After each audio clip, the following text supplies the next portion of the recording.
کھوڑو صاحب، تحریک کتنا کام دے گی پاکستان تحریک انصاف کی ان مشکلات سے ان کو نکالنے میں، جن کا ابھی تذکرہ کیا پنجوتا صاحب نے کہ ان کے کم سے کم 25 MNA، 52 تو ویسے ہی نامزد ہیں لیکن اس میں کوشش ہے کہ کم از کم 25 جو ہیں وہ نااہل ہو جائیں. MNAs پہ بھی تلوار لٹکتی ہے، MPAs پہ بھی ہے، سینیٹرز پر بھی وہ فرما رہے ہیں کہ ہے. تو مطلب یہ کہتے ہیں یہ ان کے ساتھ یہ ایک سلوک ہونے والا ہے. تو کیا یہ اب جو تحریک ہے یہ کام دے گی؟ اور وہ کہہ رہے ہیں کچھ لو کچھ دو، یہ تو پہلے ہی اس کو تردید کر چکے ہیں نا خان صاحب، یہ تو پہلے ہی انہوں نے ریجیکٹ کر دی یہ والی آفر. یہ مجھے نہیں معلوم کہ انہوں نے یہ ریجیکٹ کیا ہے یا نہیں کیا، کیونکہ میں نے آج جنگ اخبار پڑھی. جنگ اخبار میں انہوں نے کہا پاکستان کے لیے کچھ لو اور دو کرنے کو تیار ہوں. میں آپ کی بات مانوں یا اخبار جنگ کی بات مانوں؟ اخبار کی اگر بات ہے تو اس کی تردید ہونی چاہیے. اگر یہ انہوں نے کہا ہے تو پھر اس کو کہنے دیو کہ جی وہ کچھ لو اور دو کی بات کرنا چاہتے ہیں. وہ ان کی مرضی ہے. میں نے صرف جنگ اخبار کا ذکر کیا کیونکہ میں نے پڑھا وہ، اور جو بھی پرنٹ میڈیا میں چھپتا ہے میں اس کو کافی اتھینٹک سمجھتا ہوں.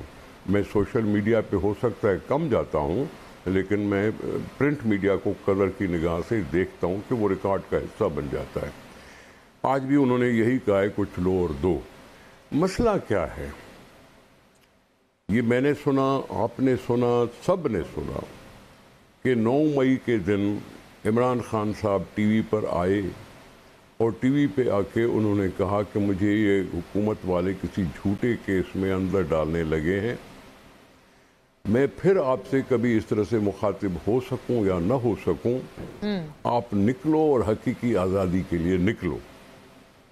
اب حقیقی آزادی لینے کے لیے جو بھی حرکات ہوئیں، کسی نے کسی کو آنے سے روکا یا نہیں روکا، لیکن میں تو بات کروں گا ان لوگوں کی جنہوں نے یہ حرکات کیں. اس کو ٹیکل کس طرح سے کیا جاتا ہے، نہیں ٹیکل کس طرح سے کیا جاتا ہے، یہ اور بات ہوتی ہے. لیکن عمران خان صاحب کا حقیقی آزادی کے لیے باہر نکلنا ایک حتمی اور کنفرمڈ ویڈیو میسج تھا، جس کا انہوں نے پھر سے دہرایا جب کورٹ میں ان کو روکا گیا، ان کو باہر جانے دیا گیا یا نہ دیا گیا. تو انہوں نے کہا اگر مجھ سے پھر اس طرح سے برتاؤ کر رہے ہو تو جو 9 مئی کا ہوا واقعہ اس سے زیادہ ہو جائے گا. یہ انہوں نے اس کی تصدیق کر دی کہ جو 9 مئی کو ہوا وہ ہم نے کروایا، اور مجھ سے اس طرح سے برتاؤ کرو گے تو میں اس سے زیادہ کچھ کر لوں گا. یہ دو چیزیں مجھ سے بھولے گی نہیں. ظاہر ہے اس پہ کیس بنے، اور کیس بننے پر کورٹیں بھی تھیں.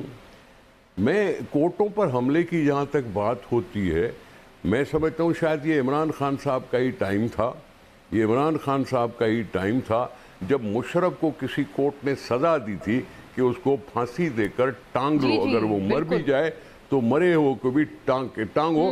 تو اس کے لیے عمران خان چپ رہے اور انہوں نے اس کورٹ کو ڈسبینڈ کرنا دے دیا. وہ کورٹ کو ہی ختم کر دیا گیا تھا.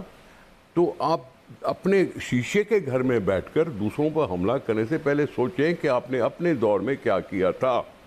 اب یہ تو کوئی بات نہیں کہ کورٹ نے کوئی بیان دے دیا کسی انکانسٹیٹیوشنل رول کے خلاف آپ نے کوئی فیصلہ دے دیا، غداری کے لحاظ سے ہو یا جس کے لحاظ سے بھی ہو. اس وقت خان صاحب چپ رہے اور اس کورٹ کو ختم کرنے دے دیا اس نے. اور اتنی بڑی بے عزتی ہے کورٹس کی جو خود ان کے ٹائم میں ہوئی. تو اب یہ کہہ رہے ہیں کہ جی اچھا خان صاحب، کھوڑو صاحب اس ٹائم یہ کہتے تھے کہ یہ تو بڑا نا بروٹل قسم کا فیصلہ تھا نا کہ آپ پھانسی دیں، سزائے موت دیں. بات سنیں، نہیں یہ کیا بات کر رہی ہیں آپ؟ بھٹو صاحب کو سرکمسٹانشل ایویڈنس پہ پھانسی کی سزا دے دی. سرکمسٹانشل ایویڈنس پہ دیتے ہیں کیا؟ اس کو کیوں نہیں کہا بروٹل؟ اس کو کیوں نہیں کہا بروٹل؟ کسی نے بالکل بروٹل تھا. خان صاحب کیا اس وقت سیاست؟ تو میں وہی عرض کر رہا ہوں نا، یہ ضیاء الحق کے زمانے میں جو ہوا سو ہوا، لیکن عمران خان کے زمانے میں بھی یہ ہوا کہ جی کیس نے کیونکہ بروٹل فیصلہ دیا ہے اس لیے کورٹ کو ہی تباہ کر دو. یہ کورٹ کی عزت تھی؟ یہ کورٹ کی عزت نہیں تھی. یہ کورٹ کی عزت نہیں کہتے اس کو. مشرف نے کیا کیا؟ کورٹ کی دی ہوئی سزا نواز شریف صاحب کو ڈبل عمر قید، اس کو جانے دیا.